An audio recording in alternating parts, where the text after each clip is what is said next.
श्री स्कंद पुराण के अंतर्गत ईश्वर सुनंत कुमार संवाद में श्रावण मास अध्याय 3 श्रावण माह में की जाने वाली भगवान शिव की लक्ष्य पूजा का वर्णन।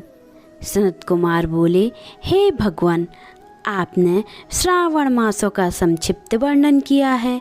हे स्वामिन, इससे हमारी तृप्ति नहीं हो रही है, अतः आप कृपया करके विस्तार से वर्णन करें, जिसे सुनकर हे सुरेश्वर, हे मैं कृत्य हो जाऊं।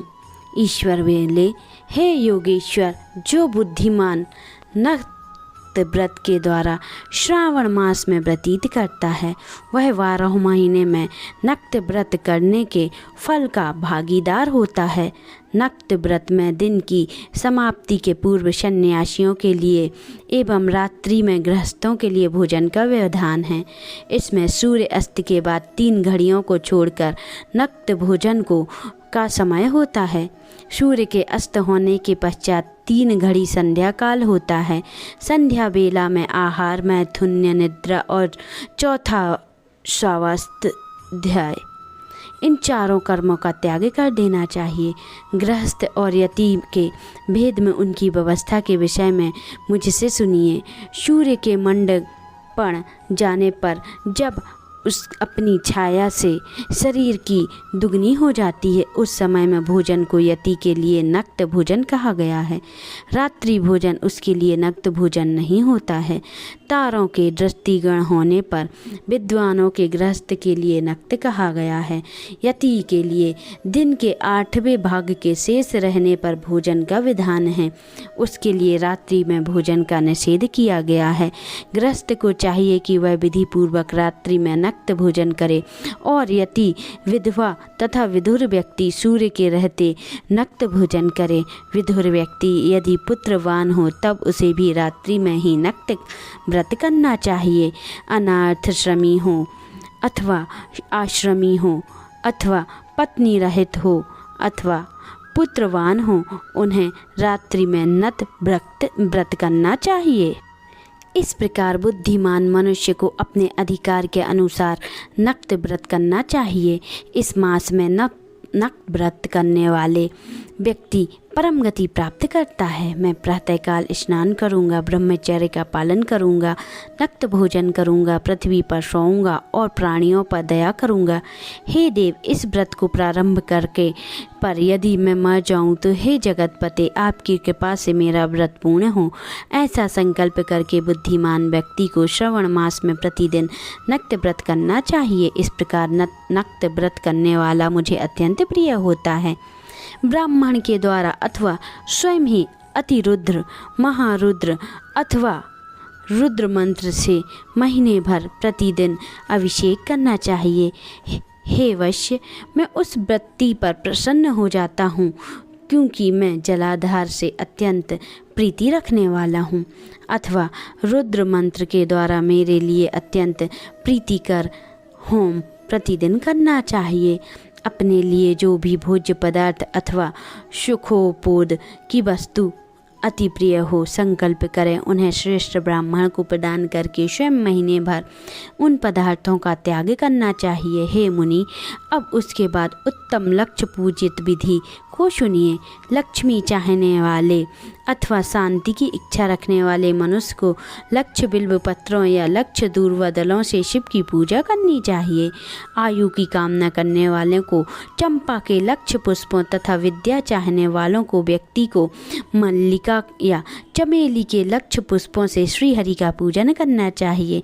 शिव तथा विष्णु की प्रसन्नता के लिए तुलसी के दलों से सिद्ध होता है। पुत्र की कामना करने वालों को कटेरी के दलों से शिव तथा विष्णु का पूजन करना चाहिए। बुरे स्वप्न में शांति के लिए धान से पूजन करना प्रशस्त होता है।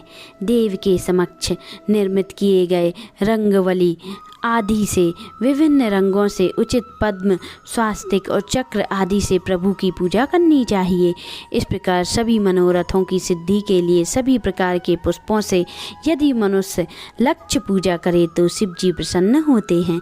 तत्पश्चात उद्यापन करना चाहिए, मंडप निर्माण करना चाहिए और मंडप के त्रिभाग परिमाण में वेदिका बनानी चाहिए। तदंतर पुण्य वाचन कर उन्हें आचार्य का वर्ण करना चाहिए और उस मंडप में प्रविष्ट होकर गीत तथा वाद्य के शब्दों और तीव्र देवध्वनि से रात्रि में जागरण करना चाहिए।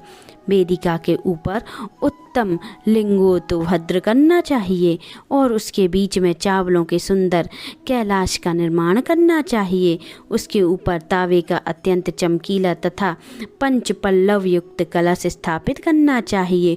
उसे रेशमी वस्त्र से विशिष्ट कर देना चाहिए। उसके ऊपर पार्वती शिव की स्वर्णमय प्रतिमा स्थापित करनी चाहिए। तत्पश्चात पंचामृत, धूप, दीप तथा नैवेद्य से उस प्रतिमा की पूजा करनी चाहिए और गीत, वाद्य, नृत्य तथा वेद शास्त्र तथा पुराणों के पाठ के द्वारा रात्रि में जागरण करना चाहिए। इसके बाद प्रातःकाल भली भांति स्नान करके पवित्र हो जाना चाहिए और अपनी शाखा में निर्दिष्ट विधान के अनुसार वेदी का निर्माण करना चाहिए।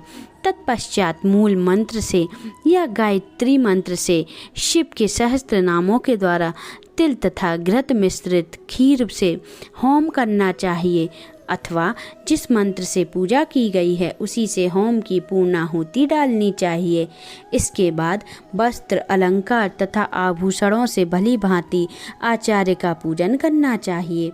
तत्पश्चात अन्य ब्राह्मणों का भी पूजन करना चाहिए और उन्हें दक्षिणा भी देनी चाहिए। जिस जिस वस्तु से उमापति शिव की लक्ष्य पूजा की हो उसका दान करना चाहिए। स्वर्णमयी मूर्ति बनाकर शिव की पूजा करनी चाहिए। यदि दीप कर्म किया है तो उसे दीपक का दान करना चाहिए। चांदी का दीपक और स्वर्ण की वर्तिका अर्थात बत्ती बनाकर उसे गोघृत से भरकर सभी कामनाओं और अर्थ की सिद्धि के लिए उसका दान करना चाहिए। इसके बाद प्रभु से क्षमा प्रार्थना करनी चाहिए और अंत में 100 ब्राह्मणों को भोजन कराना चाहिए। हे मुने, जो व्यक्ति इस प्रकार पूजन करता है मैं उस पर प्रसन्न होता हूँ। इसमें जो भी श्रावण मास में पूजा करता है उसका अनंत फल मिलता है। यदि अपने लिए अत्यंत प्रिय कोई वस्तु मुझे अर्पण करने के विचार से इस मास में कोई त्यागता है और उसका फल सुनिए, इस लोक में तथा परलोक में उसकी प्राप्ति लाख गुना होती है। सकाम करने से अभिलक्षित सिद्ध होती है और निष्काम करने से परम गति मिलती है। इस मास में रुद्राभिषेक करने वाले मनुष्य उसके पाठ की अक्षर संख्या से एक एक अक्षर के लिए करोड़ों करोड़ों वर्षों तक रुद्र लोक में प्रतिष्ठा प्राप्त करता है। पंचामृत का अभिषेक करने से मनुष्य अमृत प्राप्त करता है। इस मास में जो मनुष्य भूमि पर शयन करता है उसका फल भी मुझसे सुनिए।